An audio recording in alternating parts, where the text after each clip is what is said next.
tentunya di channel Mercia Faguita. Nah, kali ini kita akan mengkoreksi ataupun mereview ya tugas tengah semester dari mahasiswa saya terkait dengan pengalaman hidupnya, baik itu di dunia kerja ataupun di rumah ya, karena di mata kuliah ini berhubungan dengan logika ya. Nah, di dasar-dasar logika ini nanti kita satu padukan antara peran kehidupan kita selama sehari-hari ya, selama kita hidup. Nah, bagaimana, apakah sudah berpikir dengan logis atau tidak. Nah, di sini nanti kita akan mengambil beberapa jawaban dari mereka mengenai kehidupan ataupun pengalaman hidup mereka. Nah, di sini mungkin saya cuman mengambil beberapa dari pengalaman hidup mereka ya. Oke, kita lanjutkan.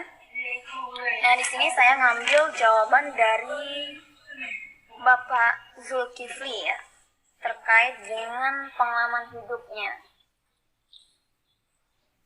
Pengalaman hidup saya ketika masih belum berkeluarga sudah pernah menjalani pahit dan manisnya roda kehidupan.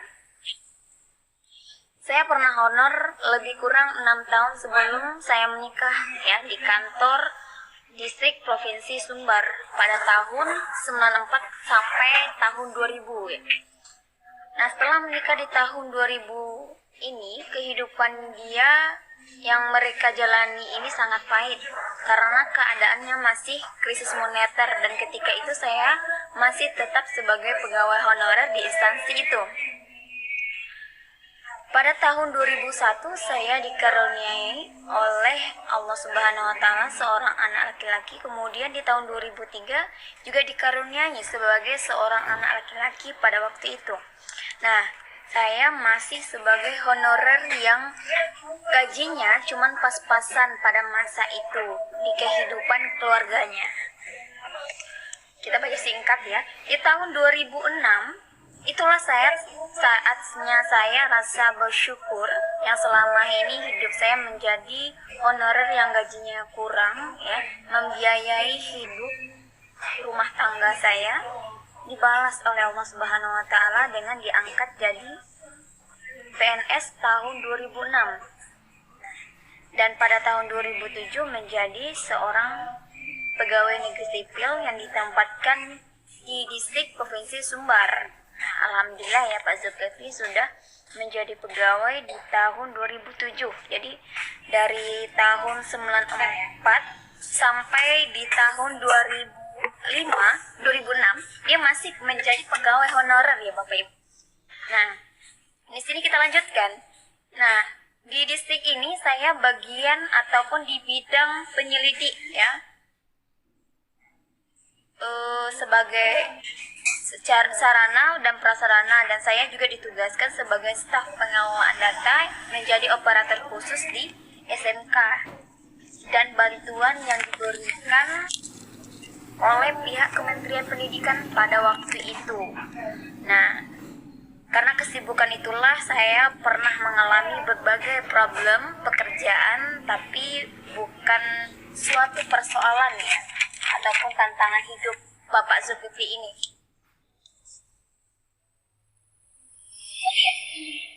Kemudian ya, di tahun 2009 ini saya ingin mencapai cita-cita karena saya pengen melanjutkan kuliah, salah satunya saya minati di Stipol ya, di Sekolah Tinggi Ilmu Sosial dan Politik Iman Bonjol Padang, tempat saya sekarang ya.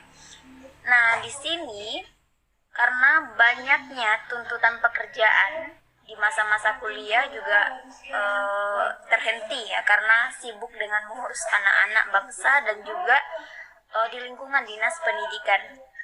Sampai tahun 2021 saya istirahat. Kemudian di tahun 2022 saya ingin melanjutkan ya untuk kuliah kembali di Stisik Imam Bonjol. Kita doakan ya semoga lancar dan secepatnya untuk menyelesaikan, dikarenakan Bapak Zulkifli ini baru di semester 1 ya. Jadi masih ada 7 di next semester, sampai 7 semester lagi untuk menamatkan. Nah, dia mengambil sebuah kesimpulan terkait dengan hubungan dengan logika. Setiap pengalaman hidup yang kita lalui, baik adanya masalah ataupun tidak harus, tetap kita terapkan melalui prinsip-prinsip menyelesaikannya dengan logika berumah tangga atau organisasi kantor ya. Apapun yang melalui proses logika ini sudah pasti melakukan pengalaman hidup yang pernah dilaluinya. Pengalaman hidup dan konsep logika tidak pernah dapat dipisahkan, baik dalam negara, bernegara, organisasi maupun berumah tangga.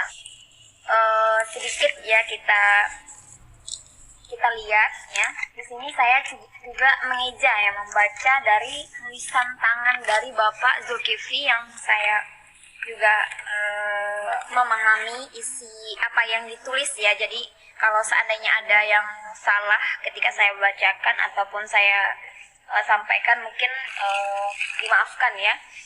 Nah, kita lanjut dari ceritanya, nanti kita pending dulu. Kita ambil lagi cerita dari seorang mahasiswa yang bernama Farli Ardiansah ya. Dia juga di semester 1 Sipol ya. Kita lanjutkan. Ini terkait pengalamannya Bapak Farli.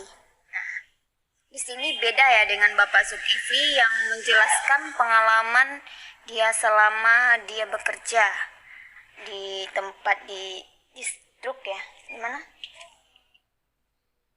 Di Dinas Pendidikan Provinsi Sumbar ya. Nah, kalau Bapak Farli ini dia menceritakan tentang kehidupannya sehari-hari. Nah, di sini nanti kita ambil ya. Nah, di sini Bapak Farli menceritakan pengalaman hidup yang pernah dilalui ataupun dialaminya dalam kehidupannya sehari-hari. Pertama, dia bangun tidur ya pada pukul 5:30. Nah, saya melaksanakan sholat subuh. Setelah itu saya mempersiapkan diri untuk melakukan keberangkatan ke tempat kerja. Maka sebelum itu saya terlebih dahulu membantu orang tua untuk mempersiapkan dagangan. Sesudah itu saya mempersiapkan diri untuk berangkat ke pekerjaan menuju tempat bekerja. Dari rumah lebih kurang selama 30 meter ya. Jadi cukup jauh juga, tapi nggak terlalu jauh ya Bapak ya. Tempat pekerjaan ini setelah selesai semuanya, dia berpamitan kepada kedua orang tua untuk berangkat menuju tempat kerja. Saya melakukan perjalanan menuju tempat kerja selama 30 meter ini. Sesampai saya di tempat kerja, saya mulai mempersiapkan diri saya untuk mewakili aktivitas pagi-pagi itu.